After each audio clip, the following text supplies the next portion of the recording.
Tak wygląda mbewa, czyli przysmak malawijski. No to są suszone myszy. 2000 kosztuje jedna taka porcja.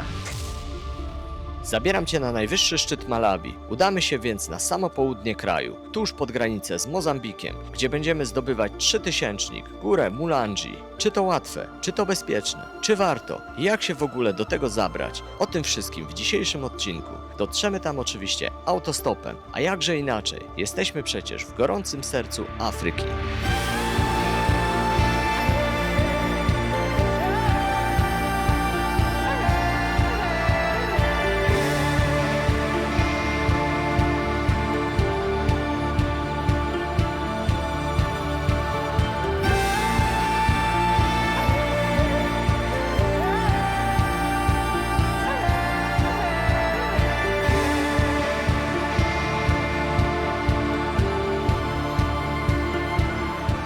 No i cisnę na stopa dalej i teraz zabrał mnie Peter. Peter jest pastorem. Yes. I Peter Ci powie, dlaczego warto przyjechać do Malawi. I'm assuming we should visit Malawi because Malawi is the warm heart of Africa.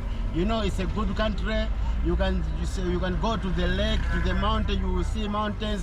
We have beautiful lakes and mountains, and everything is beautiful. And the Malawian people are happy people. It's a warm heart of Africa. So please come to Malawi and visit Malawi. Super, thank you very much. Sure. What's the secret Yes. to be a happy person?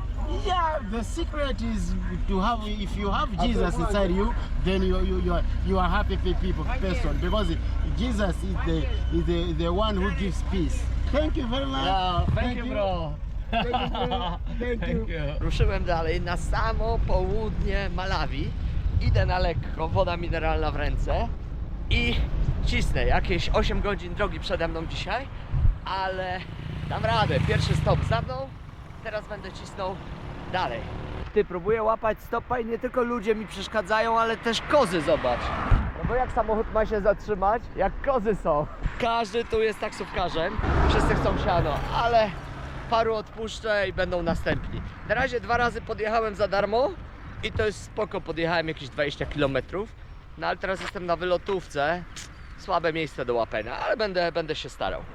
Ty wyobraź sobie, stałem godzinę, nikt się nie chciał zatrzymać, w końcu się zatrzymała pani policjantka i mnie wiezie. Teraz wyszła gdzieś tam z kimś gadać, a tak tu policjanci jeżdżą, zobacz, takie mają na przykład lusterko od strony kierowcy. W końcu mnie zabrała na stopa Nesta, która jest policjantką. No i mówi, Malawi bezpieczne, w ogóle praca w policji super. Malawi is a good country. We are very friendly. You like the environment in Malawi. I think you will visit mountain in Malawi. So nice. Come and visit Malawi. People from Poland, I invite you. I'll be safe here in Malawi. Podrzuca mnie tylko kawałek, ale zawsze coś. A za oknem przepiękne widoki, zobacz jakie góry. No i wysadziła mnie w takim miasteczku, z którego znowu ciężko będzie się wydostać. Ale idę, zobaczymy. O, wodę może kupię. Patrz jak chłopaki na popych odpalają autobus. Jak się zatrzyma, nie ruszy. Już tak miałem raz. Tu ciśniemy z moim nowym ziomalem przez jakieś miasto.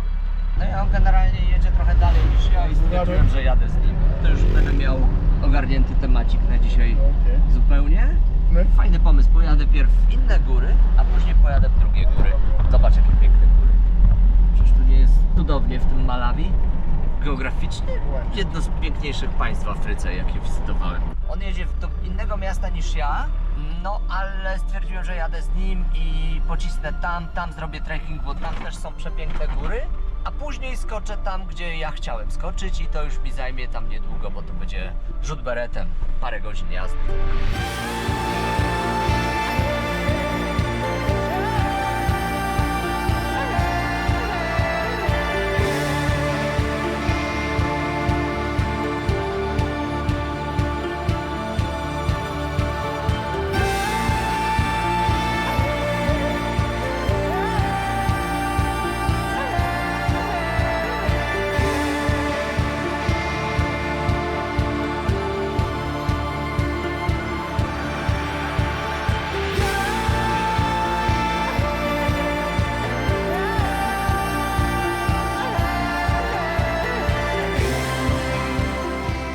mój ziomal jest kurierem i dostarcza przesyłki kurierskie, zobacz. No i właśnie podjechaliśmy pod jego firmę. Zobacz, jak się tutaj przesyłki przerzuca. Różne rzeczy. Stare lodówki, stare meble, wszystko ludzie przewożą. Zostawiliśmy paczki, no i teraz ciśniemy dalej. No i co, jadę z nim do końca. Natomiast przejeżdżamy teraz przez taką dosyć sporą miejscowość. No jak widzisz, drogi tu już są szutrowe. No i będzie coraz ciekawiej. Jedziemy na południe, w stronę gór.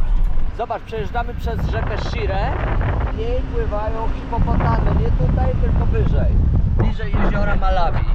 No i tam trzeba uważać na te hipcie, bo one są, jak wiadomo, bardzo, bardzo niebezpieczne.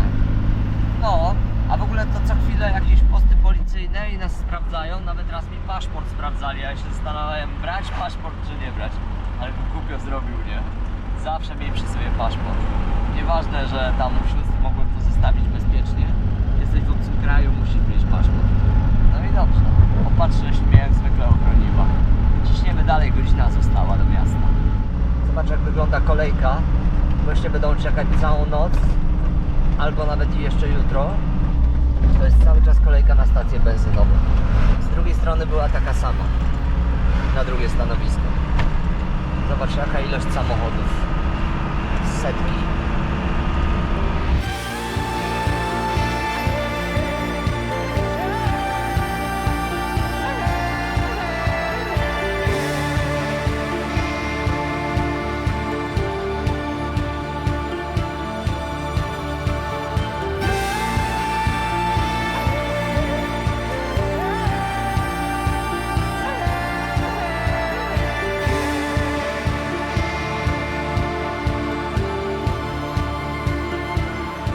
Jestem w miejscowości Blaytyre.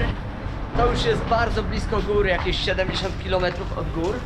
I teraz jest taka akcja, że wymyśliłem sobie, że mógłbym cisnąć dalej do tych gór i przyjechać tam w nocy, ale stwierdziłem, że nie będę gonił. Już nie będę robił tak, że w środku nocy albo późnym wieczorem przyjeżdżam po ciemku, tylko właśnie zrobię inaczej.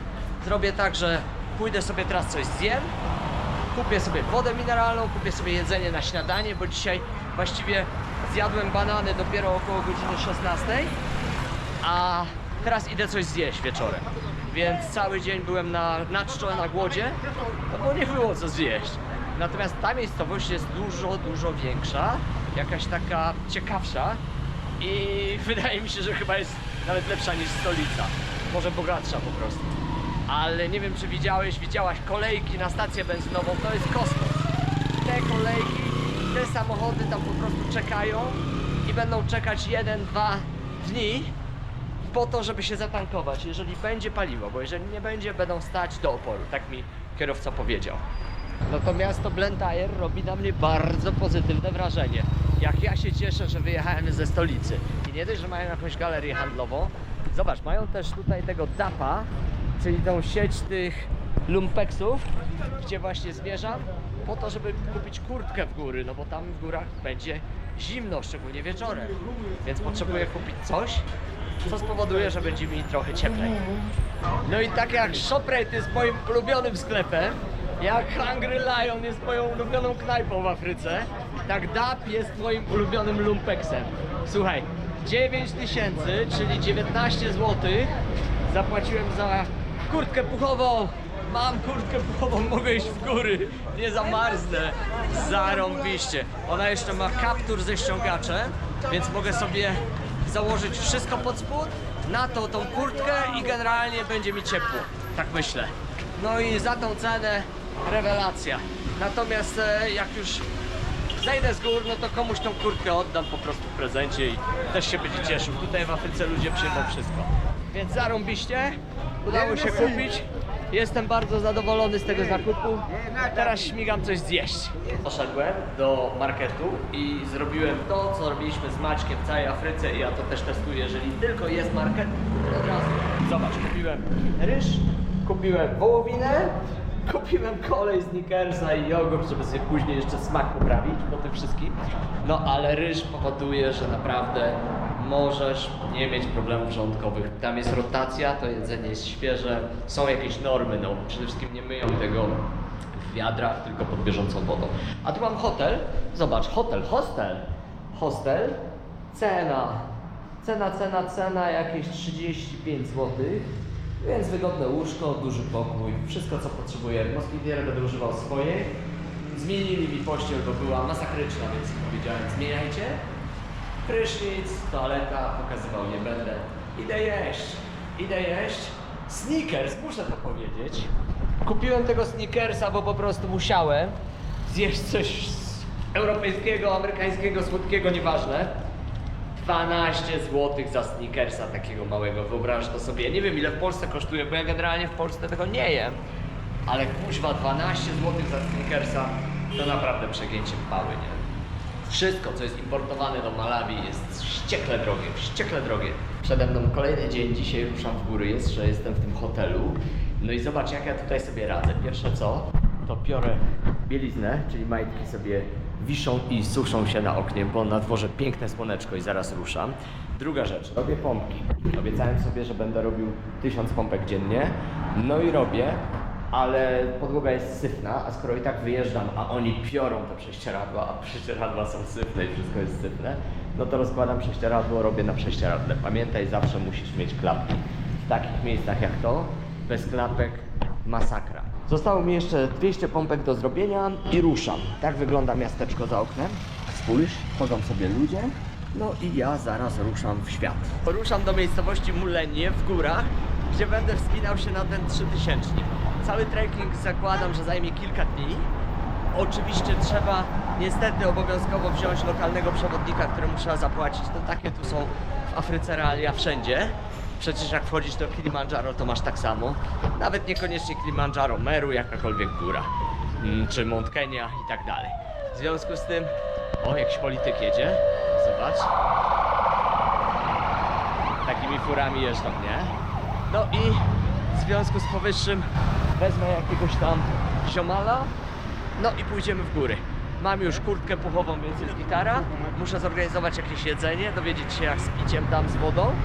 No ale jeszcze jedną rzecz niestety muszę załatwić, mianowicie muszę odwiedzić dentystę, bo ząb, który mi robiła pani w Indiach, w Mumbaiu, niestety coś tam się dzieje, wypadła ta plomba, albo część plomby się ukruszyła, no i boli mi gąsło i czuję też krwawienie, co nie jest dobre i rozsądne w takim kraju jak Malawi, generalnie tak jest.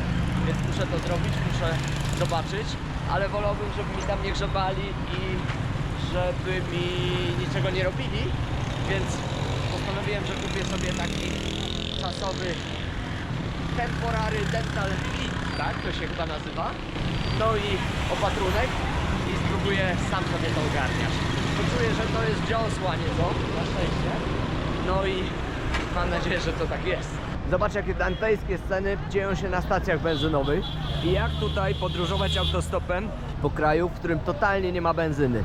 Benzyna tu jest na wagę złota. No i ta kolejka się tam ciągnie, nie wiem czy to widać, ale aż tam do góry, aż tam na sam koniec. Ja tam pójdę i zobaczę jak ona jest długa. To miasto, w którym teraz jestem, wygląda 100 razy bardziej nowocześnie niż stolica i to jest ciekawe, ponieważ jest to mniejsze miasto, gdzieś tam w ogóle daleko na południu kraju. Ale zobacz, budynki, infrastruktura, wszystko wygląda dużo lepiej. Te same problemy, na przykład pustki na stacjach benzynowych, totalny brak paliwa, ale miasto architektonicznie robi zupełnie inne wrażenie. Prawdopodobnie dlatego, że jest ono już przy samej granicy z Mozambikiem. I tutaj są właśnie wpływy tego drugiego kraju, gdzie ludzie mają okazję zobaczyć, jak wygląda biznes, jak wygląda architektura i mniej więcej w ten sposób to miasto zorganizować. No bardzo ciekawe, ponieważ stolica bardzo negatywnie mnie zaskoczyła. Generalnie stolica to jest dramat. Natomiast to miasto super. Jeżeli miałbym do wyboru siedzieć tutaj albo w stolicy, to 100-kroć wolałbym siedzieć tutaj, zdecydowanie. Zobacz, tutaj masz reklamę KFC i ja byłem w tym KFC po to, żeby coś zjeść.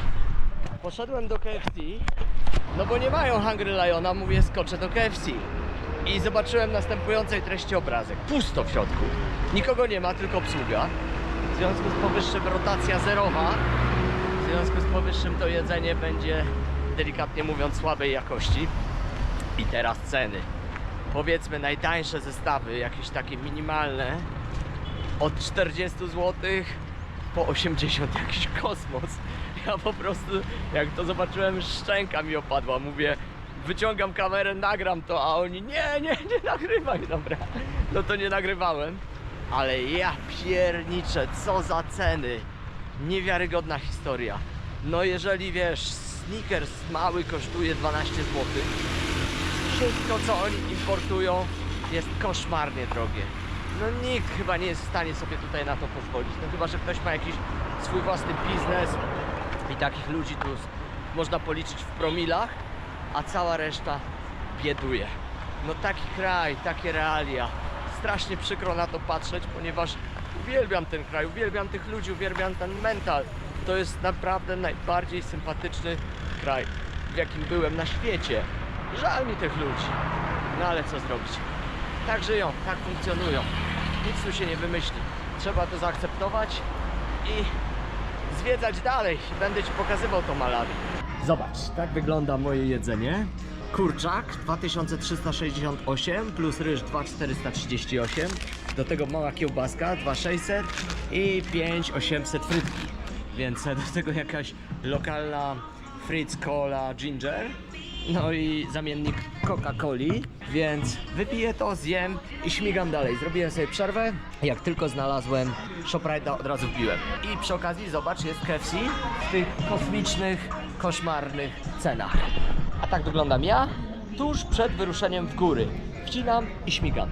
No powiem Ci, że ten posiłek z ShopRite'a to nie tylko to, że jest dobra cena, ale to było mega smaczne i mega zdrowe.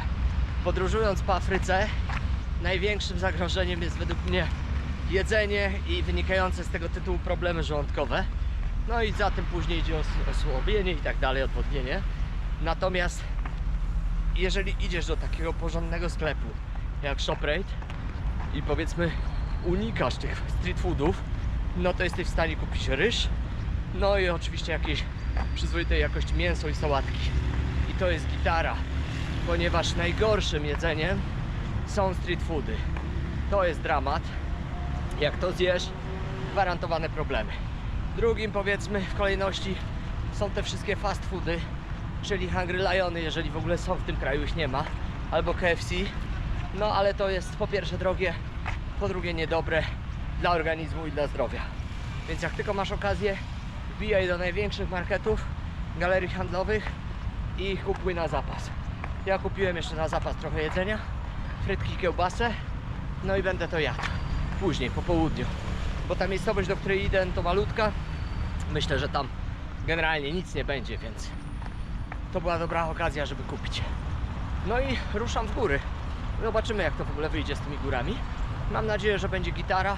Pogoda jest przepiękna, bo nie jest ani za gorąco, ani za zimno. W razie czego mam kurtkę, którą wczoraj kupiłem. No i jest rewelacja. Jestem dobrze wyekwipowany, dobrze nastawiony. Jedyna rzecz, która mi mocno wspiera, to ten ząb. Nie mam pomysłu. Byłem dzisiaj w kilku jakichś tam aptekach. Powiedzieli mi, że wszystkie kliniki pozamykane dentystyczne. Jedna jakaś była, ale syfna. No to nawet nie wchodziłem, bo stwierdziłem, że to nie ma sensu, że mi tam zaglądali. No będę myślał, wrócę z gór, będę myślał, co dalej z tym fantem zrobić. A tak w ogóle jadę busem z ludźmi, no bo nie było transportu, więc musiałem wziąć busa. No ale to tylko 60 km, wyszło niedrogo, chociaż benzyna jest koszmarnie droga. Dotarłem do miejscowości Mulanje. Tak ona wygląda, natomiast najważniejsze jest to, co widzisz za mną, czyli ta góra. 3000 metrów, przepiękne miejsce. No i będę teraz 2 dni robił trekkingu, może dłużej, zobaczymy, jak to wyjdzie. No i ciśniemy. Zjawił się przewodnik i zaczął od $25, skończył na $6. Także pamiętaj, targuj się, negocjuj, bo to jest Afryka. Jak jesteś mzungu, czyli biały albo biała, no to będziesz przepłacać. Chyba że usiądziesz, popatrzysz człowiekowi głęboko w oczy, uśmiechniesz się i powiesz człowieku. Ja naprawdę wiem, jak to działa. Także $6 to jest 12 000 kłocza za dzień. I to są koszty, które musisz zapłacić. no bo w tym jest przewodnik, bez przewodnika cię nie wpuszczą. Ten przewodnik jeszcze dogadałem w cenie, przenocuje mnie dzisiaj za darmo u siebie w chałupie, to jest plus. Plus wynajmie mi śpiwór, którego nie mam i to też jest w cenie. No i będzie mi gotował jedzenie, nie będę musiał tego robić sam, bo jakoś nie czuję klimatu. No, także fajnie, udało się dobrą cenę wytargać i cała trasa zajmie 3 noce i 4 dni, więc to nie jest taki hop-siup tralala trekking. Tam wysoko w górach jest zimno, no i tam jest ostro, także te góry są, powiedzmy sobie szczerze, ambitne i to będę Ci pokazywał. Będzie super, już się nie mogę doczekać, są zarąbiste te góry, fajnie to wygląda. Z dołu zobaczymy jak z góry, myślę, że jeszcze lepiej. Siemanko, idziemy tutaj z moim przewodnikiem lokalnym ziomalem Jonesem. Jones jest? John is I będziemy się włazić tam na tą górę, zobacz. Zobacz, tam będziemy się wspinać. No wygląda to zarypiście. 3000 metrów, 3 dni trekkingu, właściwie 4, 3 noce w górach. No i ruszamy jutro rano, będzie się działo. Zobacz, jesteśmy w sklepie, kupujemy zakupy na naszą wyprawę. Kupiliśmy sobie fasolę, olej do smażenia, jakieś masło orzechowe i chleb oczywiście. Plus do tego kupimy ryż i inne rzeczy. A tutaj pan ładnie na kalkulatorze wszystko liczył. 32 000. No cóż, ceny tu są wysokie, dużo wyższe niż w dużych miastach, no bo marża jest wyższa, bo jesteśmy na wiosce. Ale jeść musimy przez te 4 dni. Kupujemy jeszcze tutaj od pani na bazarze żarcie, no i będziemy to gotować. Zobacz, marcheweczka, cebula, pomidory, fasola. Wszystko tu jest niewiarygodnie drogie. Nie wyobrażasz sobie, to jest niewiarygodne, jak w tym kraju ludzie funkcjonują. No zarabiają naprawdę mało, a tutaj jeszcze takie ceny kosmiczne. To są ceny europejskie albo ciut powyżej europejskich. No ale nic, jedziemy w góry, będziemy musieli jeść. No i ten przewodnik wygląda na konkretnego gościa, więc mówi, że będzie gotował. No zobaczymy jak to w ogóle wyjdzie. Sam jestem ciekaw, ale jestem bardzo pozytywnie nastawiony. A tak wygląda miejscowość, zobacz. Handlują wszystkim, łącznie z kurami. Kupimy jeszcze jajka, ugotujemy je dzisiaj u niego w domu. No i ja przenocuję u niego w domu. No i jutro śmigamy z samego rana, na 4 dni. Zobacz, tak wygląda mbewa. No i chodzą po tym muchy. I tak wyglądają te myszki. Spójrz, 2000 for one, yes? Yeah, we can take one for tasting. No, I don't want really. Zobacz, on mówi, że możemy spróbować za 2001, ale kurde nie dam rady, bo no nie dam rady, poważnie. No i zobacz, tu przewodnik mnie zaprosił do siebie do domu, siedzimy sobie na zewnątrz. Tak będziemy pić, tutaj będziemy coś pewnie jeść, a tak wygląda jego dom, ma 3 dzieci, 37 lat, czyli dużo młodszy ode mnie. No i tak wygląda chałupa, a tak sobie siedzę na zewnątrz i odpoczywam. Regeneruję się przed 4 dniami ostrego treningu. Góra wygląda bardzo ambitnie. Mam ziemniaczki, mam jakąś kapuchę i mam oczywiście ugali, za którym nie przepadam, ale zjem z grzeczności, a poza tym i tak muszę coś jeść. Nie ma wyjścia, patrz jakie piękne porcyjki. No a tak wygląda mój ziomal. No i zobacz, idziemy teraz oglądać plantację herbaty. Tak wyglądają te góry, ale ta najwyższa góra jest z tyłu, za nami. Spory ruch, sporo ludzi. No bo to jest droga, która jest drogą do granicy z Mozambikiem. W związku z powyższym łatwo złapać transport. Ja z powrotem będę już wracał autostopem. No, a w tą stronę poszło błyskawicznie. Zobacz, tak wyglądają te góry i też jeszcze jedno fajne spostrzeżenie. Z racji tego, że nie ma paliwa, bardzo dużo ludzi jeździ na rowerach, więc Malawi jest świetnym krajem do tego, żeby sprzedawać tutaj rowery. I to jest super pomysł na biznes, zobacz. W ogóle przepiękny kraj, zobacz jaka przyroda, jaka roślinność. No i oni mają tutaj sezon cały rok. Rzeka Likugula, ale ona teraz jest dosyć sucha, ponieważ mamy sezon suchy. Ziomal mnie tutaj oprowadza po wiosce. W ogóle wiesz, wszystkich tutaj zna i wszyscy zagadują, zaczepiają. Masz kukurydzę, masz plantację bananów, masz przepiękne góry. Wcale tu nie jest jakoś super sucho, bo jesteśmy przy górach. Zaraz będziemy oglądać plantację herbaty. Uprawiają czarną herbatę i z tego też Malawi słynie. Właśnie z eksportu herbaty. Zobacz jak pięknie, co? Raj na ziemi. Yeah, papaya. Papaja. Drzewo papai. It's not red, it's a green one. They just come ready and then you just pick it and then maybe you can keep it more for 3 days and then you can just start for eating. It can be red, it's some like it come to be soft. The cement, to mix it and they make it at the wall plaster to build it. Okej. Yeah, yeah, sure. Czyli tutaj zbierają, zobacz, piasek rzeczny, tak zwany płukany i sprzedają do produkcji cementu czy betonu, coś w tym stylu. A to zobacz, co to jest. To są plantacje herbaty. Tak wygląda herbata, którą Malawi produkuje i eksportuje. Tak wygląda liść herbaty i powiem szczerze, w ogóle nie pachnie jak herbata. No ale ona musi być poddana obróbce. Two kinds of tea. We have Cronio tea Jest? and Indian tea. A, okej. When you need to pick it, you just pick only like free leaves like this. Okej. You just correct it to go to the factory Jest? and making process for the processing for the tea. Okej. And can come at black tea. The process when you go there at the factory, you just putting on the we call conveyor. They have some fans who can make it simply because they become with some water. The fans and it make it withering, and there is some fan who can make it to be like a dry a little bit, and then go to the conveyor we call fermenter maybe for 15 minutes, and they can go to the dryer maybe for 10 minutes. From dryer they can go to the sorting maybe to make a different type of grazings, maybe about 7 PF1, PF2, PF3, and then when they finish it they can just go to the packing, bonding whatsoever in the bag. From the bonding, if the car come, they can just make it for the loading at the cars. Then they can come black tea. We call maybe Chombe tea made from that thing, simply because as the tea leaves they utilize to make like this one. We have Indian tea and Cronio tea. Which one do you prefer? I prefer like Cronio tea. Cronio tea. Yeah, Cronio tea. It's better? It's better. But when you go to the market, maybe we can just buy it and Okay, yes. And you drink tea with sugar and milk or just pure tea? Yeah, other they like with sugar. Yes? Other they just only the leaves. Other they like with the milk. A, okay. Yeah, it depends how much you like, amount of sugar you like. Zobacz, ile tego tutaj jest. Tu są całe połacie tych plantacji herbaty. I to, co ciekawe, co zauważyłem, to plantacje herbaty bardzo często są w górach. Albo w takich powiedzmy pagórkach. Trochę jak z winogronem, że lubią chyba jakąś tam ekspozycję i wtedy najlepiej rosną. This is Mlanje Massif. Jest? The highest is Sapitwa. The highest point is Sapitwa. It's 3,002 meters above sea level, and the wide ones is 600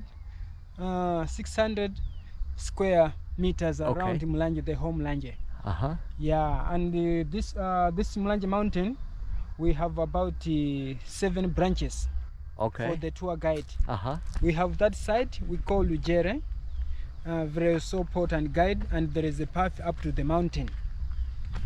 We have also that side we call Nesa, the support and guide their path to the mountain.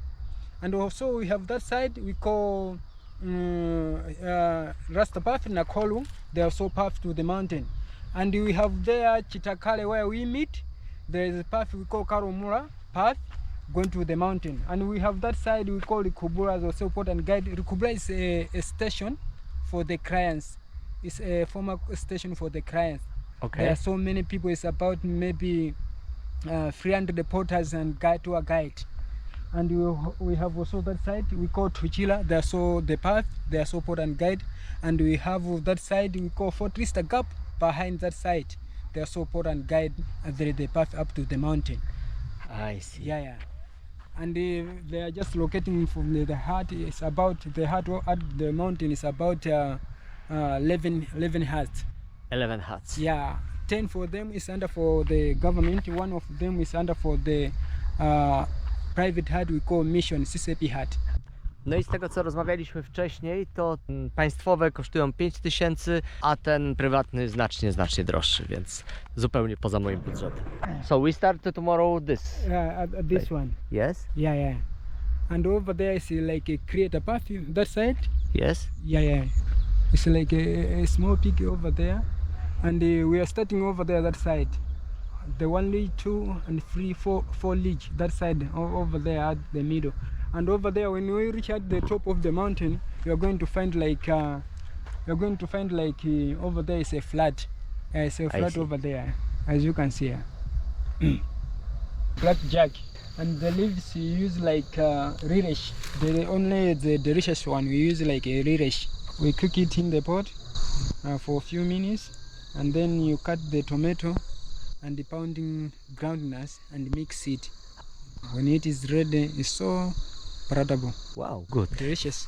What is this? That one is called cassava. Cassava. Yeah, cassava. I know cassava. Cassava leaves and the tree, and the original cassava you can get inside when they just put it like the other one, the big one. Aha, okay, yeah. okay. And this one is pigeon peas. Yeah, this one. That one is the green beans. Yes. Over there is some sugar cane, the banana as well, as you can see. And here we have lots of different fruits. We have banana, we have pineapple, we have pawpaw, we have avocado, we have sweet apples, we have wild locusts, we have many. Probably like southern region, not like at the middle.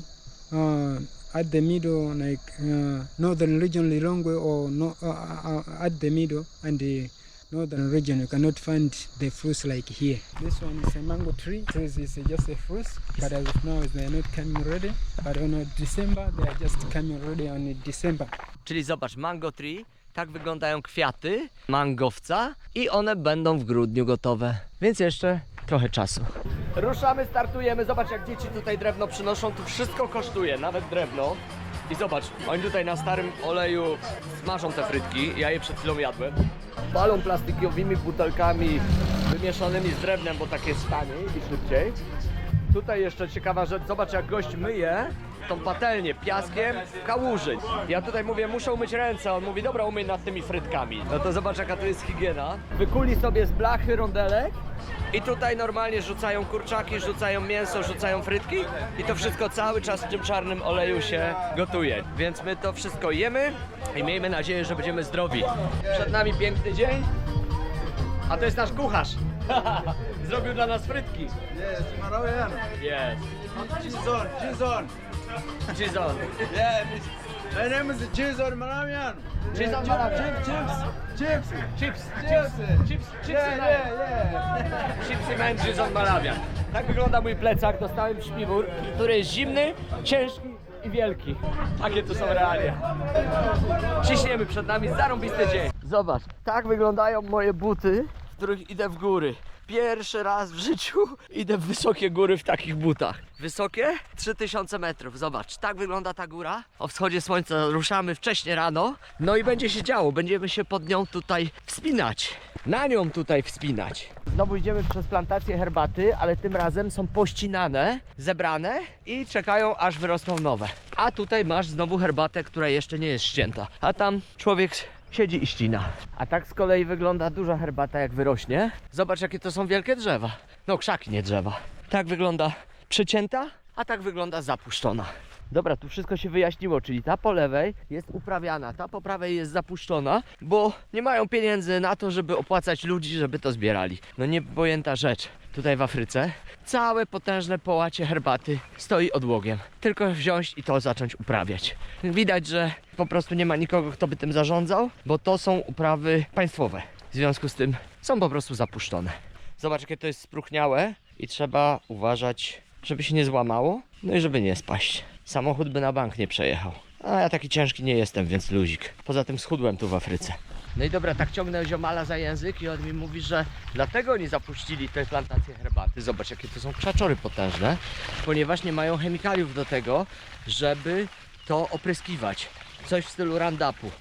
I niestety herbata wcale nie jest taka zdrowa, bo wszędzie gdzie byłem na plantacjach herbaty używa się gigantycznej ilości chemikaliów.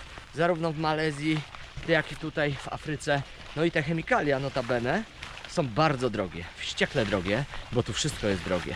I akurat kierowca tira, który mnie wiózł na pacę 25 ton chemikaliów dla rządu właśnie po to, żeby on te państwowe plantacje herbaty mógł opryskiwać. Ale z tymi dostawami to jest różnie. Oni to importują z Zambii, gdzie też jest drogo, a Zambia to importuje cholera wie skąd.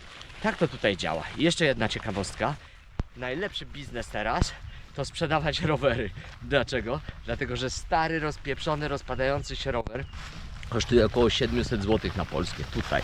To jest niesamowite. Zobaczyłem taki rower, no nie wiem, ze 100 lat miał chyba, albo z 50. Totalnie rozpieprzony, wszystko tam było nie takie. Łańcuch spadał, koła rozpieprzone, wszystko zdezelowane.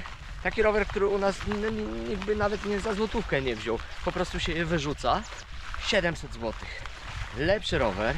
Tutaj w ogóle nie ma jakichś górskich rowerów i tak dalej. Ale lepszy rower, powiedzmy, kosztuje jeszcze więcej. W związku z tym tylko zbierać stare rowery, które są wyrzucane i importować tutaj do Malawi. Dlaczego? Dlatego, że benzyna jest wściekle droga. Wściekle droga. Jeżeli oni płacą kilkanaście złotych za litr benzyny przy swoich 37-krotnie mniejszych zarobkach niż my mamy, no to wyobraź sobie. Rower jest jedyną opcją.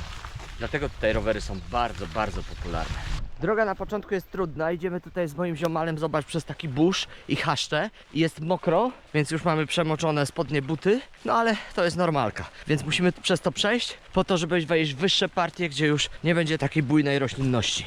I tak sobie idziemy przez te piękne plantacje herbaty. Po prawej stronie zapuszczone, po lewej częściowo. I rozmawiamy na temat kosztów życia. Gliniarz albo nauczyciel zarabia około 150 000 miesięcznie. 150 000, przypominam, to jest połowa zdezelowanego starego roweru, który u nas absolutnie wyrzuca się na złom. Jeżeli chodzi o edukację dzieci, to szkoła średnia już jest płatna i kosztuje to na kwartał jakieś najtańsze opcje, to są powiedzmy 200 000 w szkołach państwowych, gdzie nic tych dzieci nie nauczą.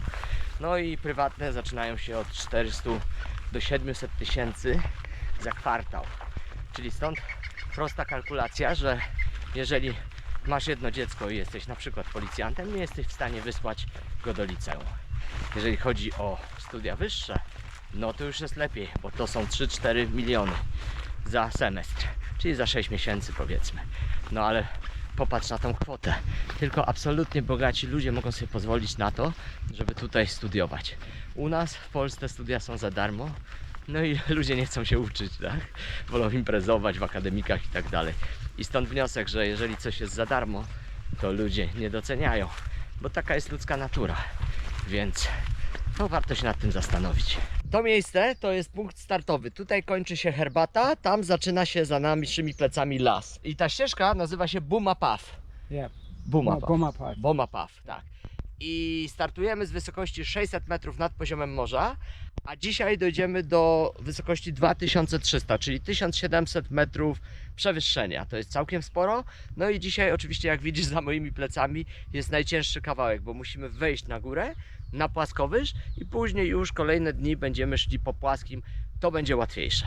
Góra Mulanje to najwyższy szczyt Malawi. Jedyny 3000 w kraju. I jak zapewne wiesz, przyjechałem w tutaj najbardziej popieprzonym i ekstremalnym stylu. Czyli za darmo, autostopem. Bardzo ładny wyczyn, cały dzień pod górę. Później już będzie łatwiej, będziemy szli bardziej po płaskim, aczkolwiek też będziemy szli pod górę, ponieważ zdobywamy 3000. Patrz, jakie miejscóweczki mijamy po drodze. Wodę oczywiście można pić, jest kryształ. Tylko tutaj leżeć na tych kamieniach i się opalać.